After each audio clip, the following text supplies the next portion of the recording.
Welcome to Catholic Discovery 101. Our program is dedicated to sharing the Catholic faith that we love.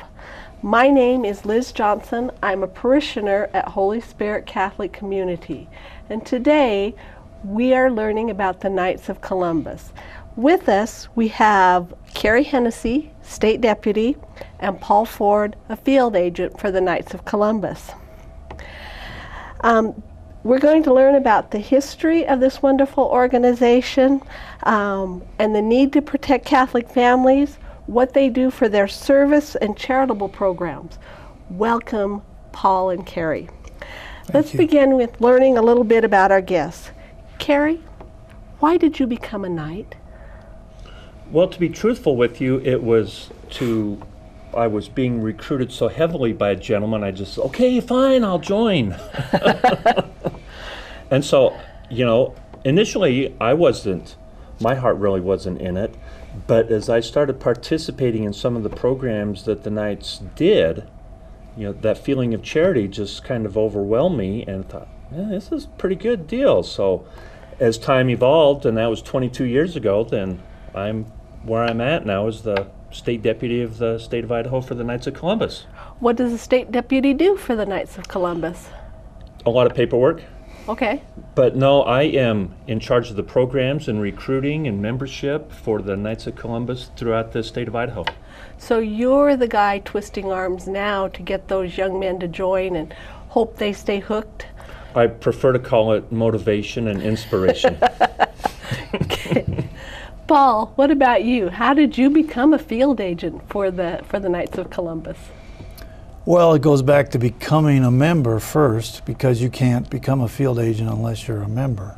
So the Knights don't hire insurance agents. They hire brother Knights to become field agents. And I became a Knight because a friend of mine, a lifelong friend, called me up because he had become a field agent. And he said, Paul, can I come over and talk to you about insurance? And I was not a member of the Knights. I said, sure. So he came over, and I had 7 children under the age of 13 and 1 on the way. And I had been intending to get insurance, but life is very busy like that. And so I had neglected it. And that night he came in, I said, sure, let's get some term insurance on me. And then I thought, if my wife dies, I am dead. So I said, let's get 15-year term insurance on her. And later I converted it to whole life as my economic situation improved, and I actually bought about $550,000 of whole life with the Knights of Columbus. So having been a member of the Knights for 16 years, and not a very active member, but one very sympathetic and paid my dues, and I was all for it. And I'd heard about the Knights as a boy, actually. We drove by buildings that had Knights of Columbus on it. And as I got active, went into the seminary at age 27, I learned a lot about the Knights. And I was all for them, but nobody'd ever approached me. So your background really leads into the history of how the Knights were founded. Could you expound a little bit on that? Father McGivney was an American-born priest of Irish immigrants, and he came from a very devout family. His mother and father had 13 children, but tragically 6 of the 13 died in infancy or in childhood. So that tremendous suffering that the family suffered really concentrated Father McGivney's mind on death and how close it was at hand. And then when he was studying in the seminary, his father died. And it put the family in a real financial bind, almost that he couldn't continue his studies. So I think this got his mind working. And then in his parish work, he saw that the tremendous, he was only a priest for about 13 or 15 years. So he saw the knock on the door from widows who were thrown out in the street or thrown out in the snow with sometimes quite a number of children because of the tragic premature death of their husbands and the breadwinners. And Catholics were discriminated against. They were also in high mortality jobs, etc. So there was a real need to provide for the widow and the orphan. And Father McGivney was going to go, he went to the Order of Foresters, a Catholic Order of Foresters in Massachusetts, and he was willing to do that. But they could only sell in Massachusetts. So his vision was to have something that went across state lines and would be a national organization that Catholics could join and have insurance and provide for their widows and orphans. Okay. Where did you say he was from when he founded the organization? He grew up, I think, in Waterbury, but it was founded in St. Mary's Church in the basement with 24 men and Father McGivney leading them in 1882. He died in 1890, and there were only about 6,000 members at that time. By 1922, there were 800,000 members of the Knights of Columbus on the 40th anniversary. So he didn't live to see the tremendous explosion and fruition of his vision, but nevertheless, he was the one, unanimously, according to the layman, who was responsible for this. He's on the road to sainthood now, isn't he? Yes, he was declared venerable by Pope Benedict XVI. So we do pray to him, and I am told by Tom Smith, who is the head of our insurance and a great guy, he said that there is a miracle that will knock your socks off. So they expect and hope and pray that he will be beatified very soon. If he is beatified, then he'll be canonized ultimately, and we like to say he's the first saint to have founded an insurance company. That's very good. That'd be impressive. It would be very impressive. You don't juxtapose those two very often. No. No. Anything where somebody's trying to sell something, usually no good can come of it. But as the daughter of a Knight of Columbus, my family experienced a direct benefit from the services that you offered, in addition to seeing him help with all the charitable works. Talk a little bit about the Knights as a political organization. It is not a political organization. It is a nonpartisan organization. We're strictly prohibited in our council activities from discussing politics, but we're very active and have been a part of the history of the United States in such things as the decision of Pierce versus Society of Sisters, where in 1922 the state of Oregon voted an initiative to say that all children educated in Oregon between the ages of 8 and 16 must be educated in the public schools. The Knights of Columbus, along with many other organizations, opposed that, but the Knights of Columbus contributed a great deal of money to the legal case. It went to the U.S. Supreme Court in 1925. Before the law was to take effect in September of 1926, it ruled that it was an unreasonable interference, this Oregon law, with the liberty of the parents in the upbringing of their children. It was really a movement to do away with parochial schools, and not just targeting Catholic schools, but any church-based school. That's exactly right. Okay. I also understand that the Knights helped add the phrase "under God" to the Pledge of Allegiance, that they were instrumental in that part of history also. In 1954, yes. Okay. And that's criticized as saying, well, that wasn't in the original, but it really doesn't matter. It was duly passed by the Congress and signed into law by President Eisenhower. And it is not inconsistent with the whole original founding of America, where God is referenced in the Declaration of Independence several times. Okay. So, Paul, we've talked a little bit about the history of the Knights. Kerry, let's move to you now. Let's talk a little bit about the two councils in Pocatello, some of their history. The council that I belong to, 8930, was established about 28 years ago. And the reason for us to form a new council outside of 892, which is over 100 years old, was we just wanted a council to serve every parish.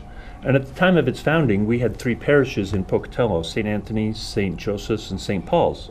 So we were just filling out the order from our Supreme Knight as far as making sure that a council was representative at each parish.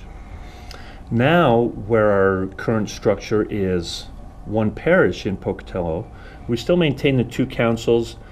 It gives an opportunity for more men to become leaders within the councils, more opportunity for service projects, and you just have different dynamics with each one of the councils. So I think it's healthy to promote the Knights of Columbus and Catholicism amongst the 2 councils. Okay. So let's broaden the scope a little bit. Tell us about the national, actually worldwide mission of the Knights. The worldwide mission is charity. That is the first decree when you go into the Knights of Columbus.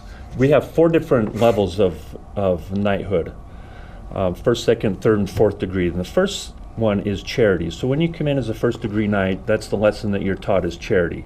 And that goes along with everything that we do is charity.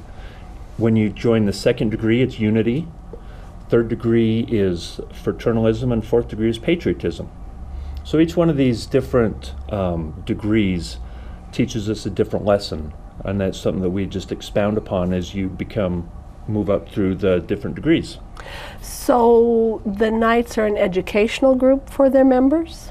It is educational, it is evangelizing, and it is mostly charity. At the recent Supreme Convention, our Supreme Knight Carl Anderson, he put out the numbers as to what we attained for this past fraternal year as far as charitable giving. 1.7 million hours of contributions by our councils, and according to IRS, they put a dollar figure of $22 an hour toward each one of those hours. So, I mean, just in addition to the hours, you put a monetary figure on that, and that's an awful lot of work that the Knights of Columbus contribute throughout the world. Wow. And so as our council contributes, it all rolls up into the international numbers. Okay. So what about evangelization? How do you promote evangelization? You could go to, I think, and Paul can attest to this, if you asked any one of the members of the Knights of Columbus, are you a better Catholic because of your affiliation with the Knights of Columbus, they would emphatically say yes. Because of the charity that we do, the passion that we have within our projects, and the ability to help people within our church, our community, and there's so many people that we affect with what we do and help with, that it just you become better in your faith. So your evangelization is your works, showing the love of Christ. That's great. So how many Knights of Columbus members are there now today worldwide? We are approaching 1.8 million members. Wow, that's great. How old do you have to be to become a knight? 18. 18? Mm-hmm. And if you're a practicing Catholic, which means you subscribe to the practice of the Holy See, the Pope, and if there's any question, we always confer with the pastor. If a gentleman is new to the area and he wants to become a knight, we'll do our best to investigate, just to learn a little background, just so we know kind of what we're getting. Okay. But it's pretty rare that if somebody wants to join the Knights of Columbus, then they're not pretty involved within the church. Okay. Do priests belong to the Knights of Columbus? Mm-hmm. Okay. In fact, the majority of them belong up to the 4th degree. Oh, so is it my understanding of a 4th degree, that was a degree that was established for someone who was a long-time knight and had been in for a while? No, there's no age discrimination or age barriers as far as the 4th degree goes. In fact, you could attain all 4 degrees within a year if you wanted to. Okay. And the 4th degree are the gentlemen you see in the tuxedos with the capes and the chapeaus and the swords. So talk a little bit about the cool hats and swords. Well, it's the patriotism, and I liken it to, as our bishop Driscoll last night says, the Pope has his Swiss Guards, I have my Knights of Columbus, and as you saw tonight, what they do for us. And it looks a little military, so Defenders of the Faith is how it's put into context. Do you have any? Yes, I would say that patriotism, that fourth degree, brings us a little bit back to the history. Originally, there was the first and the second degree and not the third. They quickly added the third fraternity, and then the fourth degree about 1900. And because of the anti-Catholicism present in a lot of American culture, the Knights had to really battle, and that's why we chose the name of Columbus, because the mostly Protestant culture accepted Columbus as a national hero, adopted him, if you would, and he was a very devout Roman Catholic. So then you have the issue of the Knights going to war with the Ku Klux Klan in effect during the 1920s. The population of the United States was about 123 million in the census of 1930. Well, there were 4 million members of the Ku Klux Klan. And the battle that the Knights had, they spread all kinds of false lies in pamphlets and books, literally that Knights would have secret rites, including the murder and eating of children, cannibalism. I mean, outrageous, ridiculous stuff. But many people are so anti-Catholic in their passions that they wanted to believe such nonsense. But the Knights were not just there to defend the Catholics, but also every group of Americans. We are very inclusive, have a message of love. The KKK had a message of hate and exclusion. So our 800,000 members in 1922 versus 4 million in the KKK. But we commissioned in 1924 3 books, historical series. One was The Gift of Black People by W.E.B. Du Bois to fight anti-black sentiment. The Making of the Jews in America to fight anti-Semitic sentiment. And, ironically, The Making of the Germans in America to fight anti-German sentiment that lingered after World War I. So that patriotic and fourth degree all comes out of that history. That we are part of the United States and we support and defend our country. A lot of Knights died in World War I to prove that. Okay. What about, are you guys active on the college campuses? Are there college organizations of the Knights? There are college councils. We don't have any currently in the state of Idaho. We're working on that. It's been an ongoing issue, not issue, but it's just one of our goals. Okay. Is to get a better presence on college campuses. At Idaho State, it's a little difficult being based, turned a non-traditional college, but we're working. I'm looking at Father Caleb Vogel up at the University of Idaho, seeing if we can get something going up there, because he's a tremendous asset to the students up there with everything that he does, and we just think we'd be able to add a little bit of help to him and to his organization to get these young men into the Knights of Columbus, where they can take that after they graduate to their local councils, wherever they may end up, to help with those councils as well. Good. So let's talk a little bit more about what the Knights do locally. We've talked about the broad picture, but you guys are very active here. Tell us about some of your charitable works here, Kerry. Recently, one of the things that the Knights of Columbus organized a wheelchair drive. And one of our fellow Knights up in the Panhandle, up in Post Falls, Dan Moberg, is president of the American Wheelchair Mission. And he had contacted me and asked if he could come down and do a presentation for a wheelchair drive. I said, well, sure, I can ask our pastor and we'll go from there. Father John says, that sounds like a great cause. So he came down and gave a presentation to the congregation on one weekend. And it was so impactful. And him and Chris Lewis, who is the son of Jerry Lewis of the telethon, okay, they gave such a tremendous presentation that our Catholic community opened up their wallets and gave us enough money where we could buy a container of wheelchairs, which was 113 wheelchairs that we provided to the Veterans Assistance League for East Idaho to help the veterans. Wow. And so these chairs are being distributed throughout East Idaho and up into the Panhandle to help the veterans. So I think that's one of the best things that we've done recently. We've built a couple of wheelchair ramps. We've helped people in need with financial contributions. We've helped teams go participate in athletic events. We were a corporate sponsor for Relay for Life. We host golf tournaments to try to generate some of this money where we can give that money back to some of the people that are asking for contributions. I mean, a lot of things. Paul, do you have any? We do. Also, there's the Coats for Kids program where we distribute thousands of new coats every year to poor kids that could do something to help them not get sick in the winter.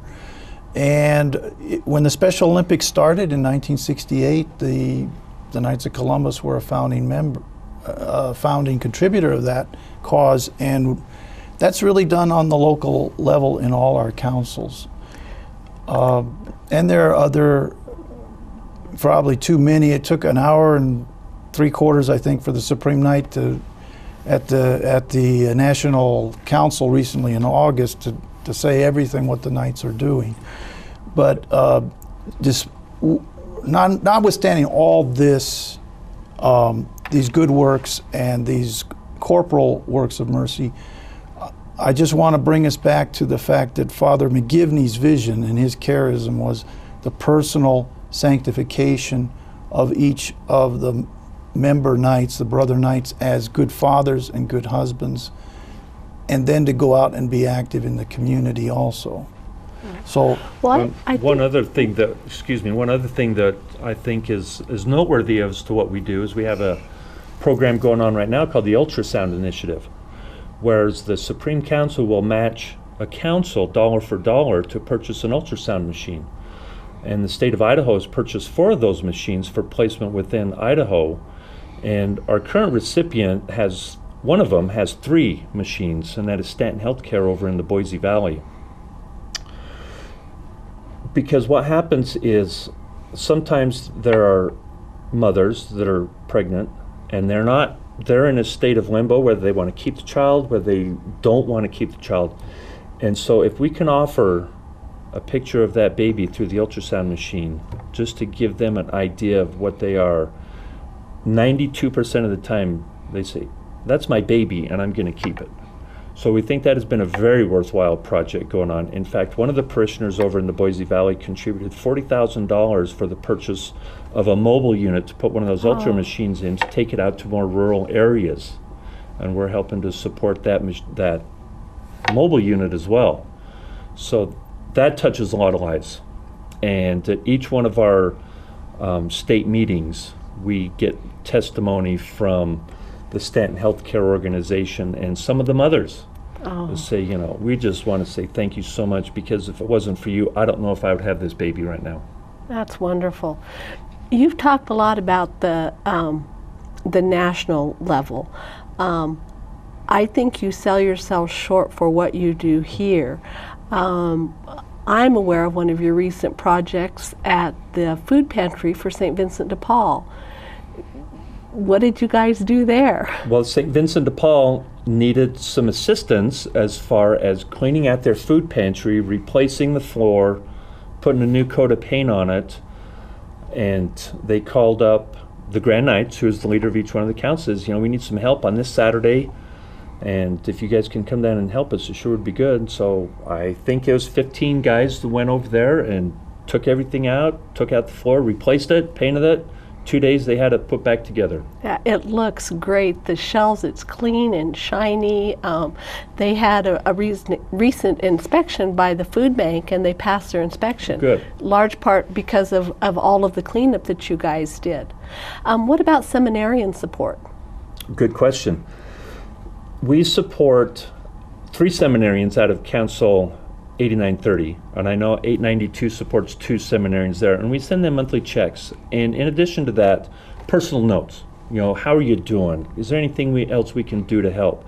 I know that the couple that administers that, Joe and Karen Sloop, are extremely active and passionate about that, and they're just on a personal level with each one of these seminarians, and it's that kind of personal touch that helps the seminarians feel a little bit more comfortable in their daily task of trying to make it through the seminary, because it's a long, arduous road. So when you say you send them checks and support each month, what do they need the support? What does the money go for the particular seminarian that you're supporting? Whatever they'd like, just living expenses. Okay. Because as they're in the seminary, they don't have time to work, and so they need financial help just for a little bit of food or something if they don't want to eat maybe in their whatever they're providing. Clothing, personal items, it's up to them. Okay. We're just trying to make them feel satisfied and help them out financially to ease their comfort. Okay. You never know when one of those seminarians might wind up here as a priest. Well, we've had some. Really? Mm-hmm. Father Chase Hasenroll, Father Ben Uhlencott, Father Jose Ramirez, I think, in Idaho Falls. Father Adrian up in the Upper Valley, up in the Driggs area. And since we've started this program, so many of the priests that come through now are recipients of it. And, every time they see us, thank you for helping me become a priest. It's part of the mission of the Knights to be extremely supportive of the clergy, not just in a small financial way, but mostly in a moral support way, because we know how difficult in the life of sacrifice that the priesthood entails. That's great. A phrase that we use is in solidarity with our priests. I mean, he is the leader of the parish, and whatever he wants from us, we do our best to provide for him. That's one of the things I forgot to have you guys focus on. What is the motto of the Knights? In service to one, in service to all. In service to one, in service to all. So one at a time. And I wanted to mention that when we make our first degree, this happens to be the rosary I was given in my first degree. Now, I have to freely admit, I don't carry it all the time like I'm encouraged to by the Knights. But we're encouraged to pray the rosary, especially for our personal purity, so we can be good fathers and husbands. And this goes back to Father McGivney's vision of sanctifying ourselves, not just through external works or corporal works of mercy, but also through prayer. And my favorite time being in the Knights is when we're all on our knees in prayer together. I think that act of humility before God is important for us, because we couldn't do anything without God's grace. That's a perfect ending for us. Our time is up today. Thank you, Kerry and Paul, for being here with you. Thank you, Liz. Please join us again. We air on Sundays, 6 p.m. and Tuesday at 10:30 p.m. On behalf of Father John Wooster, pastor of the Holy Spirit Catholic Community, I'm Liz Johnson, and I humbly ask God to bless each and every one of us. Thank you for watching. My God.